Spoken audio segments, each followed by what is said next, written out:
We'll continue now with the biplane composition here in our 3D project.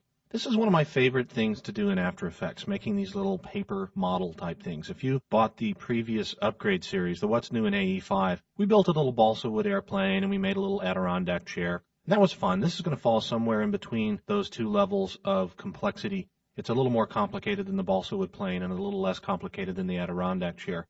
But it's still based on the same principles. We have nothing but flat planes designed in Illustrator, and then I brought them into Photoshop just so that they would pre-rasterize and render a little bit quicker for this exercise. But you might want to keep them as Illustrator files if you want to zoom in really close and use the continuously rasterizing functions.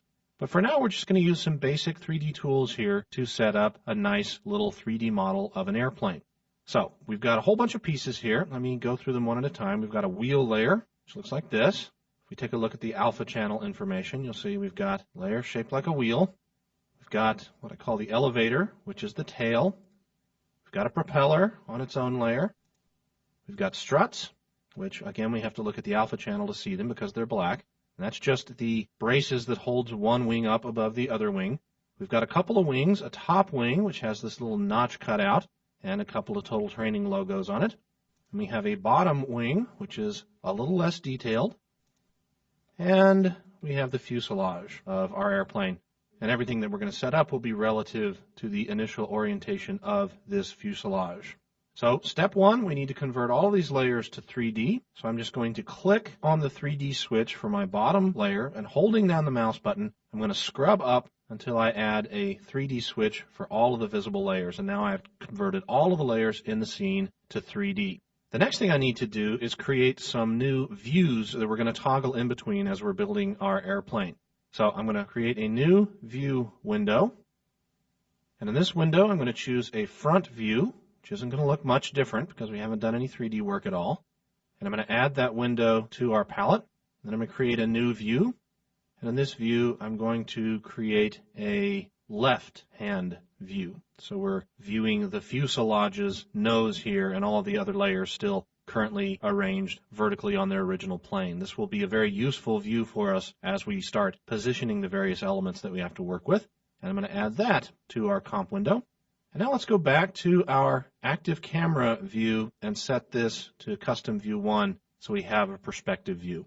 So most of the work we're going to do in setting up the plane is going to be from our front view or our left view, and then we're going to toggle over to custom view 1 to see how things are lining up.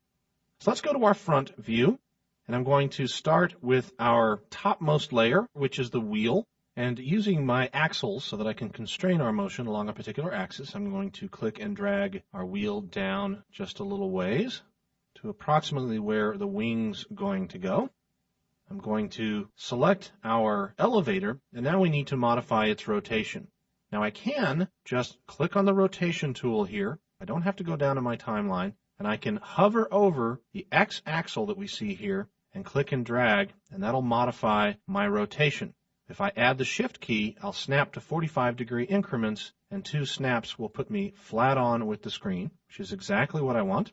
And now I can drag this layer up until it's positioned more or less where I want it here on the fuselage. That should be pretty good.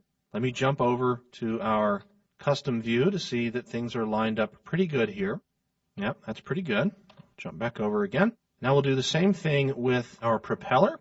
We need to orient our propeller so that it is parallel to the screen here. So I'm going to shift, rotate it a couple of times, and then use my Z position axle to position it in front of my layer here. Now I am dragging this off screen. We can't really see things very clearly in the window here because we're off screen. And although I can see the outline of my layer and I know I can comfortably position this propeller here, I'd still feel a little bit better if I could see everything that's in here. Well, of course, our modification tools work in these orthographic views, so if I want to zoom out a little bit on my layer to better set up my scene, I can. I've got no perspective information in this view. Once again, it's an orthographic or axonometric view, and that allows us to precisely line things up. Let me now select our struts, which I'm going to bring down to about the same level as our wheel we see right here. Let me click on my wing, and selecting my rotation tool once again, I'm going to shift, rotate the wing around, and then position the wing up near the top of the struts. right about there. And then I'll select the backmost wing, shift, drag to rotate the bottom one 90 degrees and drag that down to the bottom of my struts. Now we're seeing a lot of popping on screen. We're going to see some real sorting problems now when I adjust our view once again with my shift period key. I'll toggle over to a front view where everything looks like it's lined up just fine. Let's go to our custom view 1 and you'll see, well, things don't look too badly, but I've got some obvious sorting problems and I've only got one set of struts, only one wheel sticking down here, and they're both kind of on the same plane with the fuselage. I've got a lot of work to do on this scene to make it look right. But most obviously, if I go to my orbit tool and click and drag around, you'll see we've got some serious sorting problems here. We've got a scene that's supposed to be 3D, but as I rotate our view around the custom view, you see I've got layers popping in front of and behind other layers, and it looks really terrible. Well, this is a sort of situation where the standard renderer in After Effects just completely breaks down. You cannot do models like this with the standard renderer because the standard renderer does not render intersections properly. So we really have to choose the advanced 3D renderer. And you'll remember where we do that. We choose the composition settings from the flyout menu here, tab over to our advanced tab, and under our rendering plugin, we choose advanced 3D. Click OK. And now you see our intersections are rendering properly. We've still got our struts in the wrong place and our wheels in the wrong place, but for the most part, we're in pretty good shape. So let's fix our struts first. I'm going to select the strut layer down here at the bottom, and I'm going to hover over the Z axle for the strut. I'm going to click and drag and position it out approximately here, just inside the ailerons, which are the little flippers that we see on the wings here. So I want to bring it out to about there. Now that I've got it here, I'm going to duplicate this layer. Create a copy. You'll see a copy of this layer now appears down here in the timeline. If I bring up the position for the copy, I can see that my Z position is set to 110.8 from center. Our neutral central position is actually even with the plane of the fuselage because we haven't changed it at all. So in order to mirror the position of this strut with the other strut, all I have to do is change this negative value to a positive value, and now we have mirrored the position of the strut up here in our comp window, and now I have two copies of the strut evenly distributed on each side of the wing. So let me make a couple more copies. I'll duplicate this one now, bring up its positional values, and now I'll just drag this copy a little further out on the wing. I can do it down here in the timeline just as easily as up in the window, and I'll get to a point where the strut is just out near the tip of the wing, a positive value of 325.8, that's fine. If I just duplicate this layer now and bring up its positional values and add a minus sign in front of the Z position, I've now created 4 struts for my wings. They're all evenly distributed. And a quick check of my other views with Shift period, I need to select the window to do it, shows us that we've got something definitely looking like a biplane from this view, but if we check the front view, we've got our struts evenly distributed along our wing, and everything looks great. So the last thing we need to do is duplicate our wheel layer, which is this vertical line that we see down here. I can actually, from this view, select the layer and drag my Z slider over until this wheel lines up with this first pair of struts, which is exactly what I wanted to do. And then if I duplicate that layer, I could go down into the timeline and offset the Z value by negative amount to just mirror it. Or now that I've created that copy, I can just drag it by hand up here in this window as well and line it up with the other struts, which is all I really want to do is make this visually look correct. It doesn't matter if mathematically it's correct down to the last pixel. But now what we should have here, if I toggle over to our other main view, is a great little 3D model of an airplane that we could freely fly around through our scene, have some fun with.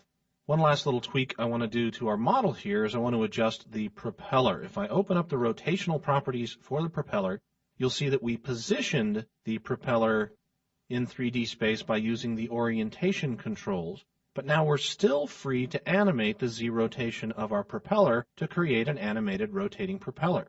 Isn't that cool? One little problem we have with this is that the anchor point, because this is a 3-pronged propeller, is not directly centered on the layer.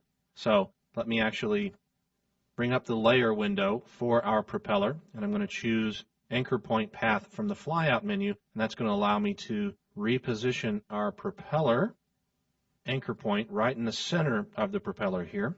And I'm also going to toggle back to one of our other views here. Let me toggle over quickly to our front view and select our propeller and nudge it down now a little closer to the center of the front of our airplane. So now I've got my anchor point properly lined up with the front of the airplane. Let's go back to our working view. That's good. And now with that little bit of prep work done, I am free to animate our propeller. I'm going to set a keyframe for Z rotation, making sure that I am actually at 0. If you're not at 0, hit the home key to make sure that you start at frame 0. I'm going to actually turn on motion blur and motion blur for this comp. And then I'm going to hit the end key to jump to the end of the composition. I'm then going to hit the page down key to take us 1 frame past the end of the composition. And I'm going to set a value of about 15 rotations. So it'll be 3 rotations per second. And because I have set that keyframe 1 frame past the end of the composition, I should get a seamless loop of my propeller. And a quick RAM preview shows us we've got a nice blurred propeller up in the window there. Looks pretty good. So now we've done all the work that we need to do here. We've got a very, very cool little airplane model that's got an animated propeller. And now if we wanted to, we could set up an elaborate parenting scheme to make sure that everything on screen actually stayed parented to the fuselage, and then we could carefully set keyframes for our fuselage if we wanted to animate this element around the screen, right? Well, yes, that'll work. That'll work just fine. But we've got a whole bunch of layers in here. We've got tons of layers, in fact, that make up this airplane. And having all of these layers hogging up our composition just so that we can now animate a single layer to animate our element around screen is a little bit inefficient. And of course, we can select the layers that we don't want to see, and we can make them shy if we want to. But even then, it's kind of an inefficient way to work.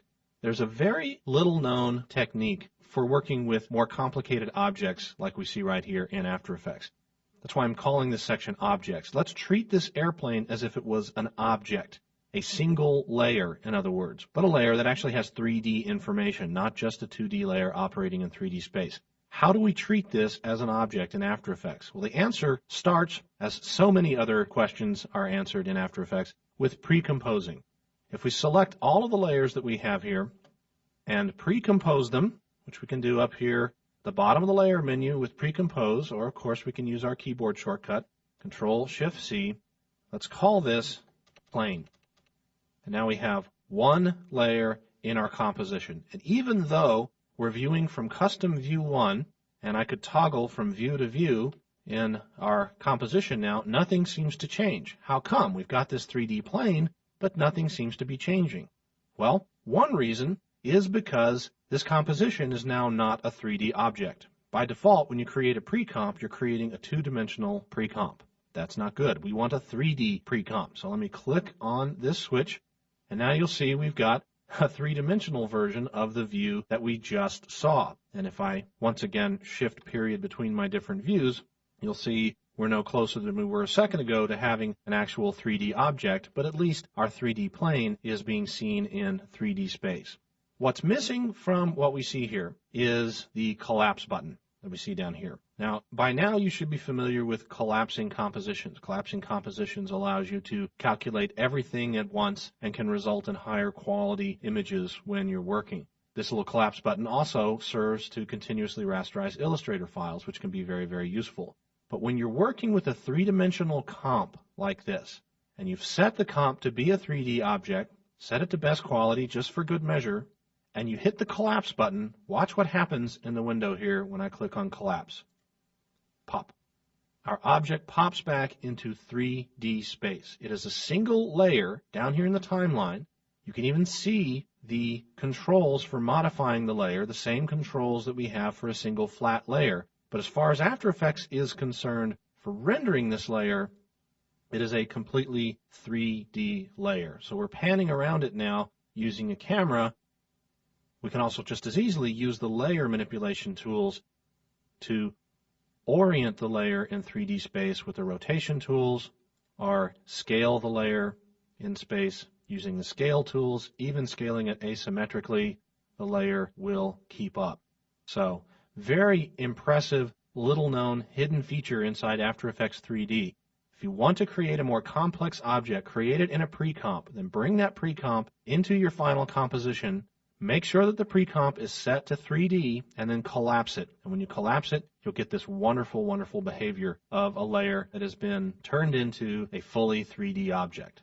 So working with collapsed 3D objects is an incredibly important technique for managing your 3D files, and we'll continue to do this throughout the rest of the series. For now, though, let's continue our look at 3D with lighting. So let's open up the lighting composition from our project window. Now, by default, everything that we've seen in After Effects so far as illuminating a scene is concerned, is that everything is lit evenly. It's just as if we were working in 2D, where the lighting is handled by the actual pixel values of the layer, and not by some overall scenic lighting. And by default, if you don't add a light to a scene, or you have a light that's turned off, that's the same thing that you're going to see in 3D. I have in this scene, for example, some white solids. And they've sort of been butted up together to form the corner of a room made up of 3 white walls. But all you're seeing right here is completely flat white. You're not seeing anything at all that would give you a hint that we have any kind of 3D information in here, because there's no shading involved. We've just got absolute white going up to absolute white, going up to absolute white. But if we add a light to this mix, it's going to change things a little bit. And you add a light just like you add a camera. Under the Layer menu, choose New. Your second option is Light. Or if you want to memorize the keyboard shortcut for this, it's Shift-Alt-Control-L, L for light. All of the other keyboard shortcuts combined, plus L for light, just like C for camera. That would be Command-Option-Shift-L on the Mac, and that gives us a new light. The default settings for the light are pretty much what you see here. The name defaults to Light 1. Let's just call this one Default. And it defaults to a spotlight with an intensity of 100, a cone angle of 90 degrees, meaning that's the angle of degrees of the spotlight, a cone feather of 50%, and a color of white. It's defaulting not to cast shadows, and the shadow darkness and shadow diffusion have to do with whether or not shadow casting is turned on. We're just going to accept all of the default settings and click OK. And now if we look at our comp window, you'll see we now have this wireframe object representation of a light source. It works very similar to our cameras. Instead of a rectangular camera body, we have this little sun icon. It has axles, just like the camera does, that allow us to pan our lights or zoom a light in and out of a scene, if you like. You can constrain across various angles, etc. Just like a camera, it defaults to looking at a point of interest. Just like a camera, you can turn off this behavior and tell it to auto-orient towards nothing, so you can just adjust its rotation if you'd rather not animate the look at point. But animating a look at point is a pretty useful thing for a light to be able to do, particularly as we move along with expressions a little bit later. You'll see that you can actually connect the look at point, the point of interest, to a layer, and that allows you to always make sure that your light is pointing at that layer no matter where the layer goes. That can be useful. But you can also see now that we've added a light to the scene that the shading of the scene is very evident. We very, very clearly are looking in the corner of a room, and even though all of these walls are the same value of white, based on the location of the light and the direction of the light source, we're getting various amounts of that white light bounced back at us, giving us very obvious visual cues that we're now looking into a 3D scene with a light source projecting down into the corner. All right? So let me delete that default light. Let me just hit the delete key, and let's talk a little bit about the lighting system inside After Effects. And if we check down here in the timeline, you'll see we have a whole bunch of lights already added to our scene, and we also have a camera. If I turn on my red, green, and blue lights, these 3 lights here, red, green, and blue, and take a look back up in our comp window, you'll see we have 3 spotlights. We have a red spotlight, a blue spotlight, and a green spotlight, all with a 0 feather on the edge of the spotlight, all projecting solid primary colors onto the 2 walls, and in the case of the blue light, the floor just spilling up a little bit onto the wall. What you're seeing here as these lights overlap is how additive light works. As in any kind of a scene like this, when you combine colors like this, where red and green overlap, you get yellow light. Where green and blue overlap, you get cyan, and where blue and red overlap, you get magenta. Where all 3 of these colors overlap, you get white. So this is how additive light works. The more colors you throw on a scene, the further you get towards white, because all of those different colors of light will combine together to create progressively brighter and brighter colors. So it's an additive light system. If you're used to working in print graphics and expect to mix colors a certain way and get a certain result, Print graphics actually work with a different color model that actually creates black the more colors you add together. In the realm of light, the more you add colors together, the closer you get to white. So that's an important thing to know. Now the lights in After Effects also support shadows. So if we turn off our lights here and turn on the light called white shadow, you'll see again in our comp window that we've got a light source, just as our default light source was casting some light into our scene. But we also, if we scroll down a little ways, have a text layer. And if I turn on this text layer, you'll see that the light is illuminating our text layer in addition to the other layers that we see on screen. But we don't have any shadows being generated by the text layer. In order to generate shadows with a light source in After Effects, you have to make sure that shadows are turned on, A, and B, you have to make sure that they're turned on in two places. First of all, a light has to be set to cast shadows, and second of all, a layer has to be set to cast shadows. Because you can selectively have certain layers cast shadows and certain layers not cast shadows, and certain layers receive shadows, and certain layers not receive shadows. In fact, you can even have layers that cast shadows but otherwise don't show up in a scene, which can have interesting uses. But in this case, let's just take a quick look at turning shadows on and off for a light. If we go back down to our timeline and we scroll down and select our white shadow layer, we could, if we liked, edit the properties of this layer the same way that we would edit a solid. We could hold down Control-Shift-Y and open up the initial settings and turn on shadows there if we wanted to. But you can get to the same settings by just twirling down the properties for the light, clicking open the options, and as we scroll down options, we'll see cast shadows is set to on right now. We can toggle this between on and off by just clicking and dragging like any other element. Now we're not seeing any shadows in the scene because in addition to the light source having to cast shadows, we also have to make sure that the layer itself that we want to be casting a shadow has its shadows turned on, which you can also do down here in its properties. If we twirl open the properties for our text layer, go down to material options, you'll see the first option is cast shadows, which is currently set to off. If I set that to on, you'll see presto, in our scene, we're now seeing some shadows on screen. You'll also notice that the shadows we're casting look fairly ugly. That's because we're really looking at this layer in draft quality. As soon as we toggle the layer over to best quality, the shadows will look a lot better, as we'll see in just a second. And shadows also can change dramatically between the standard and the advanced 3D renderer, so you should always make sure that you're working in the intended 3D renderer before you start playing around with shadows, just to make sure that your shadows look the way you want to. But because this toggling on and off of shadows is such a profoundly useful thing to do, because shadows do tend to slow things down a bit. I mean, we can render them fairly quickly, but it still slows our scene down a bit, makes the scene a bit slower than we would like. So we might want to keep shadows off until the last second. So as long as you have a layer selected or a light source selected, you can toggle on and off the shadows for that layer with a fairly simple keyboard shortcut. Alt-Shift on the PC, Option-Shift on the Mac, the letter C. So Alt-Shift-C for cast shadows will toggle off shadow casting for the layer, hit the same keyboard shortcut, toggles on shadow casting for the layer. Works just the same for lights. If we select our light source, the white shadow, if we don't feel like twirling open its properties or opening up its window, we can just hold down Alt-Shift-C on Windows, Option-Shift-C on the Mac, and it'll toggle shadow casting on and off for the light source as well. So either one of those ways is a quick way to toggle shadows on and off. Another important thing is, as I mentioned a second ago, you can control the quality of a shadow by toggling on the quality level of the actual layer that's casting the shadow, which gives you a much, much nicer shadow, as you can see on screen here.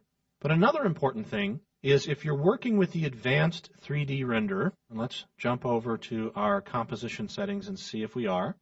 Sure enough, we are. You may still find yourself in certain situations, particularly situations where you're using a point light instead of a spotlight, that your shadow map is a little too soft. It's not detailed enough, or maybe it's a little pixelated. In essence, the shadow map itself is not high resolution enough. Well, here in the advanced 3D settings, if you go to the options box for the rendering plugin, it allows you to choose a resolution for your shadow map. This determines how many pixels are used to calculate a shadow. So if you're finding that a shadow with the advanced 3D renderer is not looking as clean as you would like it to, come to the shadow map resolution pop-up and choose a higher resolution map. It defaults to comp size, but if you want a higher resolution map, choose one of these higher values up here, and that will allocate more RAM to calculating the shadow buffer on a frame-by-frame basis, and it will give you cleaner shadows. So good to know that's there. Great high-end 3D feature here in After Effects.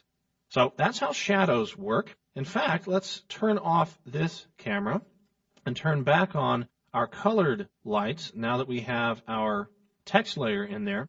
And we'll see as we rotate around our scene that the multicolored shadows are creating the proper multicolored interference shadow patterns on the wall as well. So you can do some really incredible realistic colored lights inside After Effects, and they will cast realistic colored shadows that interfere with each other just as you would see in a stage production or on a set where people use multicolor gels. Really, really powerful stuff. Okay, let's turn off these colored lights. Let's also turn off the text layer. And let's turn on our planetary machine. This is basically the same planetary machine we've been working with, but I've brought it in as a composition. The composition is set to 3D, and I've collapsed the composition. So when I click OK, the planetary machine now comes in as a fully 3D object that will still respond to lights and cameras in this scene. So everything will be calculated within this scene, including lights, shadows, etc. that we add to this scene. So let's make sure that all of our lights are turned off within the context of this scene, and let's talk about the different kinds of light sources. We've already looked at spotlights, but let's look really quickly at exactly how to control them. I'm going to add a new spotlight with Control-Alt-Shift-L. We are going to keep it a spotlight, but I'm going to change its default settings a little bit. The intensity of 100 is a good place to start, but let's set our cone angle way down to about 30 degrees. And let's set the feather to 100%. Color is fine. Cast shadows will also turn on, and click OK.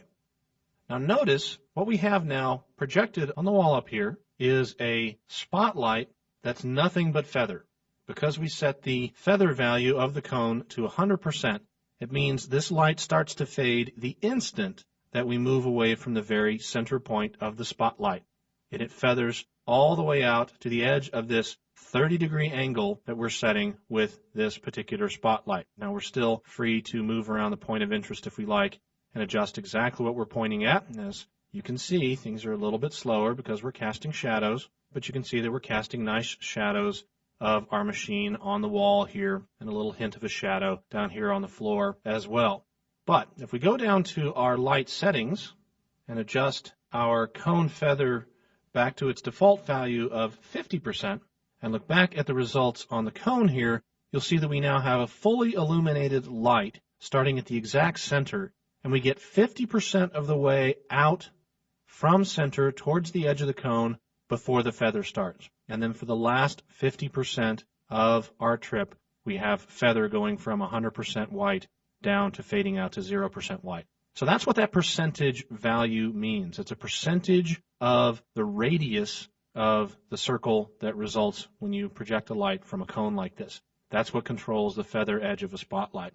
Otherwise, once again, a spotlight behaves pretty much just like a camera. But what other lighting types do we have available to us? If we look back down in our timeline, you'll see we also have a point light, which unlike a spotlight doesn't have any cone to it at all. A point light sits in a position on screen and projects a light in all directions.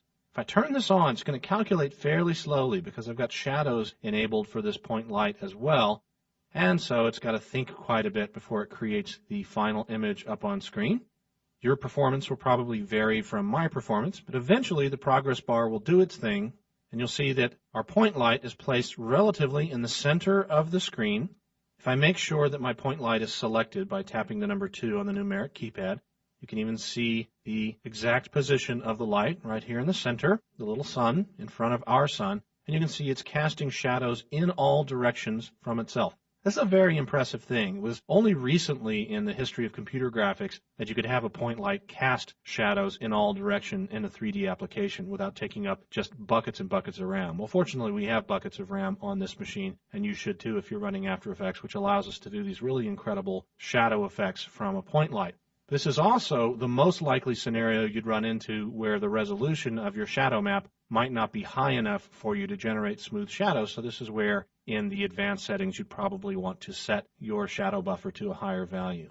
In addition to a point light or a spotlight, you have a couple of other lights to choose from. One is called a parallel light. It's sort of a combination between a spotlight and a point light. It's similar to a point light in that it's basically everywhere. There is no cone of existence. It shines everywhere. But it's similar to a spotlight in that it shines from a particular direction and can cast very straight shadows. A parallel light is excellent for simulating sunlight or moonlight, for example. But the other important kind of light in After Effects 3D is ambient light. And if we check down here in the timeline again, you'll see I have a blue ambient light. This is kind of a pale blue light that has a very low intensity. But when I turn that on, you'll see that the shadows in our layer get much paler and get a very light hint of blue to them as well, which frankly in most situations is a little bit more realistic. Very rarely do you have only one light source in a room and absolutely black shadows. In almost all cases, you have some color to your shadows. So the ambient light control will allow you to control sort of the background optical radiation of a room, controls the background lighting of a room. So by tweaking your various light options, you can create really realistic lighting conditions in a room. But in addition to actually providing the light to a scene in After Effects, you also need to tell layers how to react to that light. And for that, you need to control your material settings. So let's close down this comp window and open up our materials composition and take a very quick look at the material controls inside After Effects. And if we look closely at this scene, we'll see some familiar elements. They should be familiar to you by now anyway. We have the black marble slab with the white marble details as a second layer on top of it, and on a third layer on top of that we have our compass layers. Now this scene should illustrate why I've kept these all as 3 different layers, because by varying the material settings, even on the same plane, you can actually generate nice, rich effects where it seems like different portions of the same plane are created from different kinds of materials. By making the black layer slightly more diffuse but a sharper specular highlight and making the whiter layer a much wider specular highlight, we can get a nice rich reflection off the light that we see here in the scene. If I hit my F11 key, I'll jump out to our custom view 1 and we'll get kind of an oblique view out here, and you'll see that I've got a light source located back behind our layer, and our camera is located in front of our layer, so we're getting a direct reflection of the light off of our materials here into the camera. Let me go back to my active camera view, and let's just briefly turn off the white marble and the compass layer and concentrate just on the black layer up here and what you can do with the material settings. If I twirl open our material options, you see the most basic setting that we've already looked at is whether or not the layer casts shadows. That's currently set to off. That's okay. We don't need to change that. Light transmission has to do with whether or not a layer behaves like a slide, as a transparency, so that light actually shines through it and then projects an image of itself onto a floor, onto a screen, or whatever. If you want to see a great example of light transmission, check out the CD that ships in your copy of After Effects. The free CD that's in the box actually has a great demo of light transmission. Accepts shadows is also very important. If you want a layer to cast shadows, you have to make sure that the layer that the shadows are falling on has the shadows turned on. And the same can be true for whether or not it accepts light. If we shut off the accept lights, you would see that all of our lighting hints go away up in the comp window. And that isn't obviously what we want to deal with right now. But the last properties are the ones I want to talk about. Ambient light tells us how much our layer responds to ambient light. So if we had a fully luminant ambient light in our scene and our ambient slider was set to 100%, all we would be seeing on our layer would be full illumination of our ambient light. To fine-tune how a layer responds to ambient light, if you wanted something to look more like velvet than marble, for example, you could crank the ambient settings way down. We don't have an ambient light in our scene up here, so we wouldn't see any results at all from that. Diffuse lighting has to do with how sort of self-luminant the layer is. With the diffuse lighting set way up, you'll see that the layer's texture itself is showing through brightly. By cranking down the diffuse lighting, we are basically eliminating the texture from the layer itself, and all we're seeing is the lighting effects left on the layer. So we're going to keep that cranked up to 100%. Specular is the brightness of this highlight that we see up here.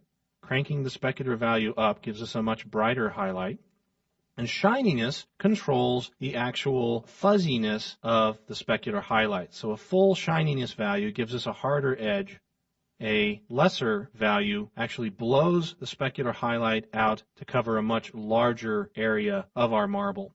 So the shininess value controls essentially the size of the specular highlight, and the specular slider the intensity of the highlight. So by adjusting these values, you can simulate different kinds of materials. The metal parameter, if cranked up, will actually kind of take your specular highlight in the other direction. So if you're getting the size that you want, but your intensity is a little bit too much, you can kind of counter that with the metal parameter. The idea behind metal versus specular is that they're both calculating the same reflection here, but they're adding that calculation into this layer in a different way. Specular adds the shininess map to the layer here, resulting in a brighter image.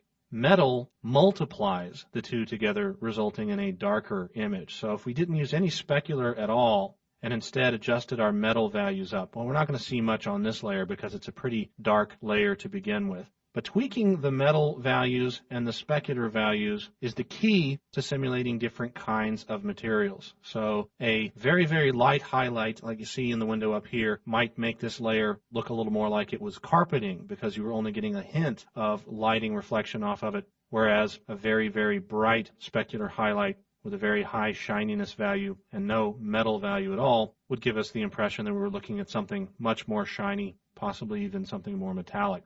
So let's turn our other layers back on again and see that by mixing and matching the different material options, you can actually, on the same plane, generate a really rich effect where it looks as if we're seeing tiles that are actually made of different materials because those materials have different lighting properties that react to the same light source in different ways. So by all means, play with your material settings to create shiny effects or to create matted effects or to just fine-tune exactly how you want your scene to appear. Now, the last thing I'm going to point out about the powerful After Effects 3D rendering engine is it does something that no other 3D rendering engine does out there, and that is it respects transfer modes. Yeah, the same modes that you can use in Photoshop and After Effects to mix the pixels of 2D layers together can also be used in 3 dimensions to great effect. You can do all sorts of interesting design work. I'm going to show you an extreme sample of that kind of brings together some of the things that we've seen here and shows you just how interesting working with modes in 3D can be. Let me close down this composition and open up our final composition, modes. And let's take a look at the layer that we have here. If I just hit the space bar, we're going to travel down through the details of a human body. These are individual frames from the Visible Human project, where they took a cadaver basically and sliced it up and took images, and by stacking those images together you can actually get a very interesting model of the human body by using a bunch of different software packages. Well, After Effects, it turns out, is one of those software packages, as I'm going to show you. So let me delete this movie and let me turn off our shy layer button here, select all the layers that we see here and turn on their visibility, and what we've got is a distribution of individual frames of this same movie. So if I hit F2 to deselect and then select our first movie here, you'll see this is Head and Shoulders 000, that's followed by 001, 002, etc.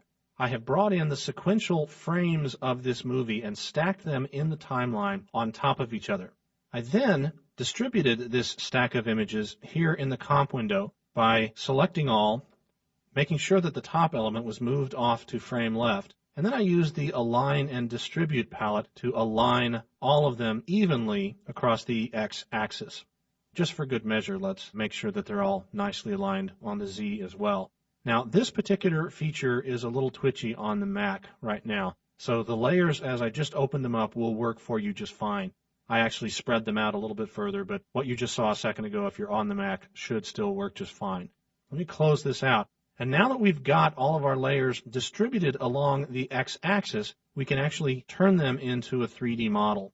In case you're wondering, I distributed them along the x-axis with the Align and Distribute palette because I need to evenly distribute these slices in 3D space. But Align and Distribute doesn't work with 3D layers at all. We have to start out with the layers in 2D, and then we have to actually turn the layers into 3D layers and manipulate them from there. So with all of my layers selected, I'm just going to turn on the 3D switch for all of them.